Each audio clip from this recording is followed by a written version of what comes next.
সুখবর, leg spinner Rishad Hossain টি-20তে সানরাইজ স্টার্স ক্যাপসের হয়ে খেলবেন।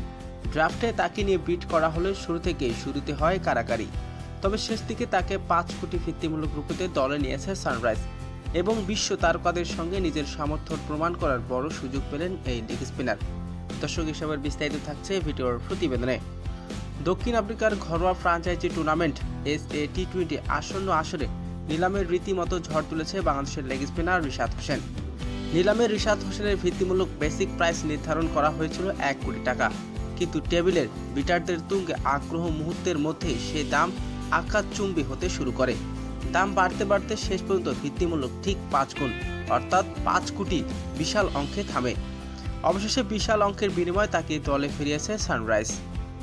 টি-20 ক্রিকেটে রিশাদ হোসেনের রিস্ট, স্পিন এবং লেয়ার অর্ডারে ব্যাটিং ঝড় তোলার সামর্থ্য যে কোনো দলের জন্য বড় সম্পদ।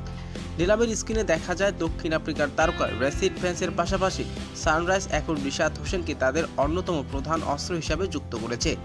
এই আসরে সানরাইজ স্পিনার বিভাগে রিশাদ হোসেনের লিড কাজ করবে বলে অনেকেই মনে করছেন। বিশ্বের অন্যতম জনপ্রিয় এই ফ্রাঞ্চাইজি লিগে রিশাদের এমন বড় প্রাপ্তি নিশ্চিতভাবে বাংলাদেশের ক্রিকেট অধ্যায়ে এক দারুণ গৌরবের অধ্যায়। প্রিয় দর্শক, এবারে টি-20তে সানরাইজের হয়ে খেলবেন রিশাদ হোসেন।